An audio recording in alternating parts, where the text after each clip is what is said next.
Assalamu alaikum student. Today we are going to discuss Sonnet by William Shakespeare from our book English for Undergraduate. इस video में हम इसकी summary को, इसके questions answer को and इसके एक्सप्लेनेशन को डिस्कस करेंगे. ठीक है. So first of all moving to the summary. So William Shakespeare इस सोनेट के अंदर क्या कहते हैं. अगर हम इसकी समरी को देखें तो विलियम शेक्सपियर ने लाइफ को जो है 3 इमेजेस में कन्वर्ट किया है. ठीक है. वो कौन सी इमेजेस हैं कि उन्होंने फर्स्टली जो है कंपेयर किया है ह्यूमन बीइंग को या अपने आप को from the season autumn season.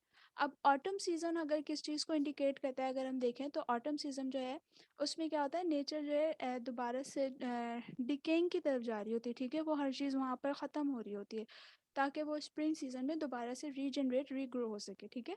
So autumn season अब शेक्सपियर ने अपने आप को ऑटम सीजन से क्यों कंपेयर किया है, बिकॉज उनकी जो लाइफ है या जो उनका जो भी ह्यूमन बीइंग जिसकी भी वो बात कर रहे हैं वो लाइफ के जो है डीकेनेस की तरफ जाया जा रहा है, मीन्स कि वो ओल्ड एज की तरफ जा रहा है. ठीक है. अब autumn season when the trees shade there leaves and become weak. ठीक है. तो इसमें ट्रीज क्या हो जाते हैं, वीक हो जाते हैं और उनके पत्ते भी जो हैं सारे झड़ जाते हैं. This time he has lost his energy. Second example he given the end of the day.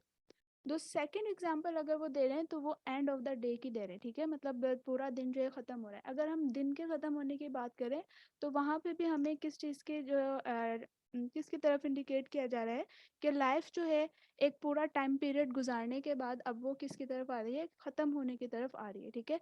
Because जब हम एक पूरा डे गुजार लेते हैं उसके बाद क्या होता है, नई सुबह होती है लेकिन उससे पहले रात आती है. ठीक है. तो वहाँ पे हमारा जो दिन ख़त्म हो जाता है. ठीक है. सो शेक्सपियर ने जो लाइफ है उसको कंपेयर किया है end of the day because he is now to the end of his life. Night comes after the day. The night is the time when people go to sleep. Thirdly, the poet compared himself with the end of the fire when the fire is reached to end and burn completely. ठीक है. So next उन्होंने किसकी तरफ किससे compare किया अपने आप को, फायर की तरफ, फायर से. ठीक है.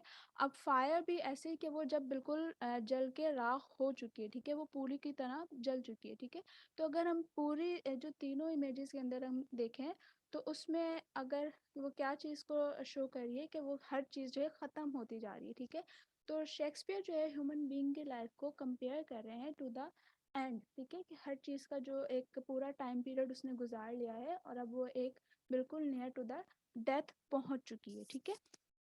All of the three images are example shows only that the poet is coming to the end of his life. ठीक है. तो हमें इन एग्जाम्पल से क्या पता चल रहा है कि जो पोइट है वो उसकी लाइफ भी जो है अब ख़त्म होने वाली है. ठीक है. However, start loving life more when they are old. Their love for life grows day by day. ठीक है. तो और फिर क्या हो रहा है कि उनका जो लव है फॉर लाइफ कि वो जो उनकी ज़िंदगी है उससे प्यार जो उनका ज़्यादा बढ़ता जा रहा है. ठीक है.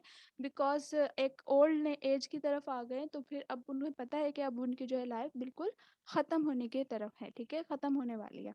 सो वो उस जो अपने जो लाइफ उनकी गुजरी है, जो उनका टाइम गुजरा है, जो उनके हैप्पी मोमेंट्स गुजरे हैं वो उसको याद कर रहे हैं. ठीक है. और अपने उस डीकेनेस को भी जो है जहन में रखे हुए हैं उन्होंने, क्योंकि अब जो है उनकी लाइफ कहाँ पहुँच चुकी है, टू द एंड. ठीक है. They start enjoying life more so that they can make the most of it before their death, while at the time that old men should prepare to go and. ठीक है. सो वो क्या चाह रहे हैं या वो क्या कर के वो लाइफ को जो अब उनके पास जो टाइम रह गया है वो उस टाइम को एंजॉय करना चाह रहे हैं. ठीक है. बिकॉज वो अब अपने आप को प्रिपेयर करना चाह रहे हैं to go to the end. ठीक है. This is the summary. उन्होंने कंपेयर किया अपनी लाइफ को, ह्यूमन लाइफ को, with the autumn season, with the end of the day and with the fire that is burn completely. ठीक है. सो तीनों जो चीज़ें हैं वो इंडिकेट कर रही हैं किसी चीज़ के ख़त्म होने की. ठीक है. सो लाइफ को उन्होंने कंपेयर किया कि how the life completely goes to an end without complete or with complete a full duration. ठीक है. उन्होंने एक पूरा लाइफ का ड्यूरेशन कंप्लीट कर चुके हैं अब वो, और अब वो नियर टू द डेथ हैं. ठीक है.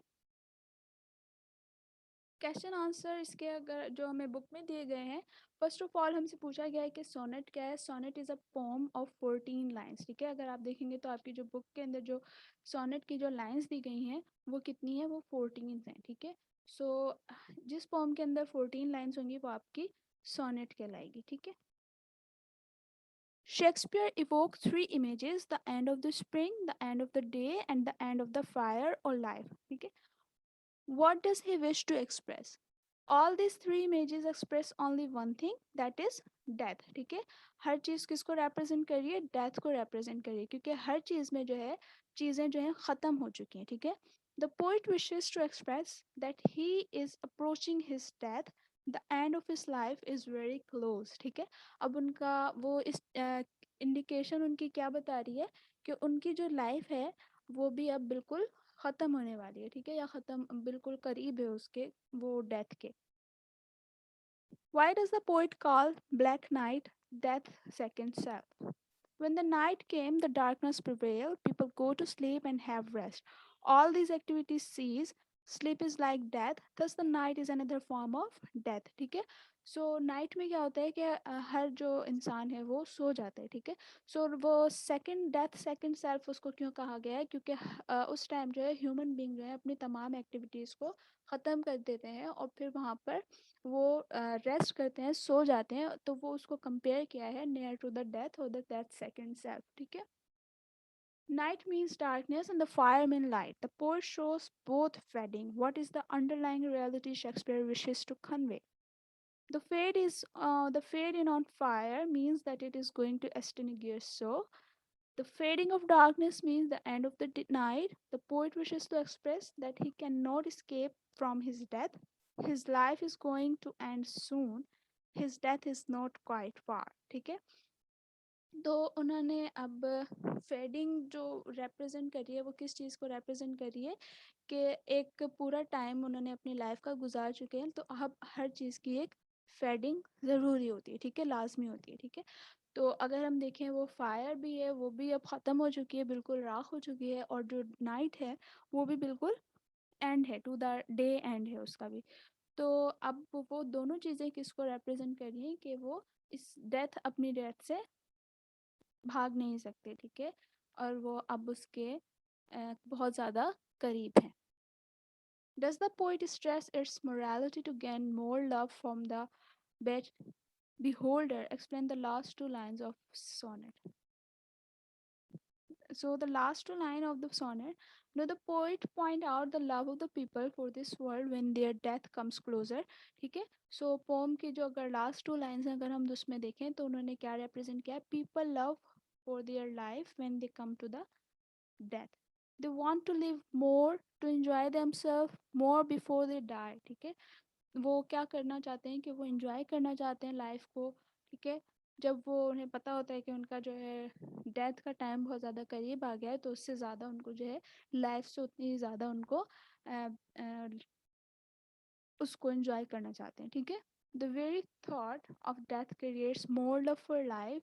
Nobody wants to die, they want to live forever. ठीक है. सो उन लास्ट लाइन में उन्होंने लव फॉर लाइफ दिखाया है और they want to live forever. ठीक है. तो ये हमारे क्वेश्चन आंसर थे जो और हमारी समरी थी. अब हम इसके एक्सप्लेनेशन को डिस्कस करेंगे. ठीक है. सो सोनेट हमें पता है 4 लाइन्स जिसमें 14 लाइन होंगी वो हमारी सोनेट होगी. हर स्टेंजा के अंदर कितनी लाइन है? 4 लाइन्स हैं. एंड जो लास्ट स्टेंजा होता है उसमें हमेशा 2 लाइन्स मौजूद होती हैं. ठीक है. सो फर्स्ट स्टेंजा अगर हम देखें, द टाइम ऑफ वेयर दो mist and me behold when yellow leaves or neem or few do hang upon those boughs which shake against the cold, bare ruined scores where laid the sweet birds sang. ठीक है. सो अब ये अगर lines हम देखें ये कौन किस चीज़ को रिप्रेजेंट कर रही हैं? ऑटम सीजन को. ठीक है. सो इसमें हम पहले रेफरेंस देंगे एंड एक्सप्लेनेशन. रेफरेंस में हम हमेशा क्या लिखते हैं कि इसका पोइट कौन है और हमने किस बुक से लिया है ये. ठीक है. So this is written by William Shakespeare and from our book English for Undergraduate. ठीक है. अगर आप मेंशन करना चाहते हैं which book you have taken this, ठीक है, तो आप उसको रेफरेंस के अंदर मेंशन करेंगे. ठीक है.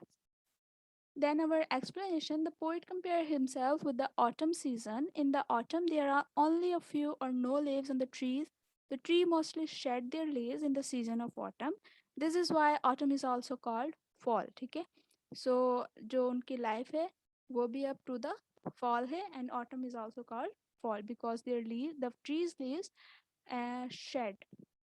The trees neither are not covered with leaves that look like ruined chairs where once sweet birds sat and sang beautiful songs in the spring. The poet is also passing through the same bleak period. He has lost his vigor and energy. There is no happiness in his life at this time. ठीक है. सो एक वक्त ऐसा भी था in the spring season, वहाँ पर उन ट्रीज, वो ट्रीज बहुत ज़्यादा हरे भरे होते हैं, वहाँ पर बहुत ज़्यादा ब्यूटीफुल बर्ड्स होते हैं जो कि अपनी ब्यूटीफुल वॉइस के अंदर चहचहा रहे होते हैं.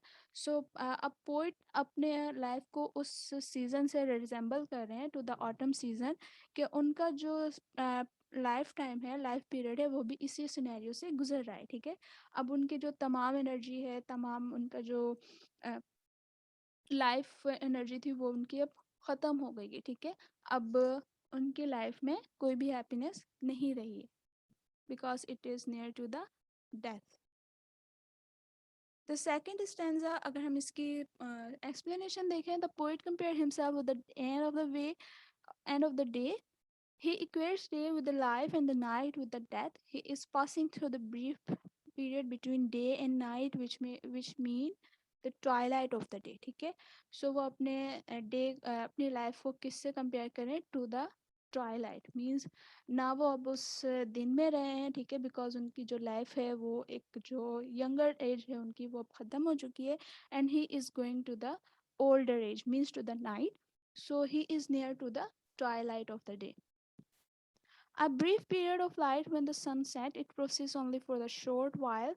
The twilight gradually disappear in the west at the beginning of the light night in another form of death.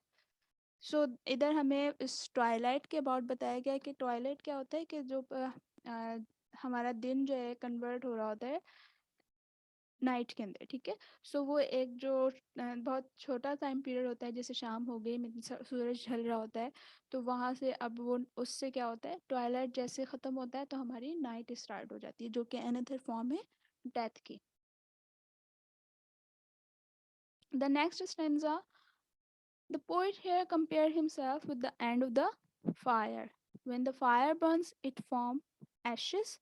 The flame of the fire not only feed the fire, helping it to burn all the more, but also eat away the fire. The glowing of fire continues for some time, and the fire extinguishes after burning all the fuels and turn completely into ashes, which become its deathbed.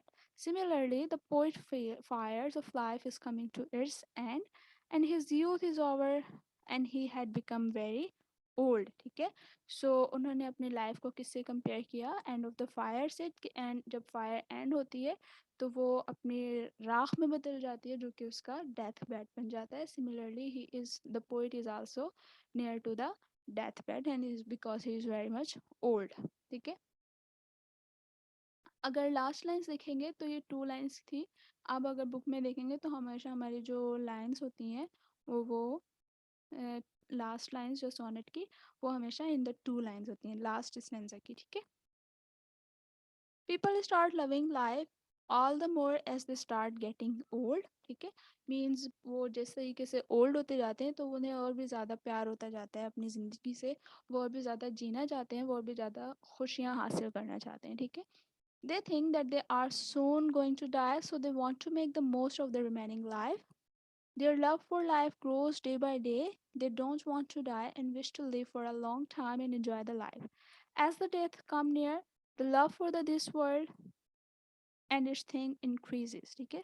जैसे जैसे death का time करीब आता जाता है तो इस जो लव होता है इस वर्ल्ड के लिए और उसकी चीज़ों के लिए, वो बहुत ज़्यादा इंसान के नेचर के अंदर बढ़ता जाता है. ठीक है. So this is the poem by this is the sonnet by William Shakespeare. And उसमें उन्होंने एक लाइफ का स्टेजेस दिखाया है. उन्होंने अपनी जो लाइफ को कंपेयर किया है टू द डिफरेंट इमेजेस, के वो इमेजेस किसको रिप्रेजेंट कर रही हैं? डेथ को रिप्रेजेंट कर रही हैं, to the end of the life को रिप्रेजेंट कर रही हैं. ठीक है. Thank you so much.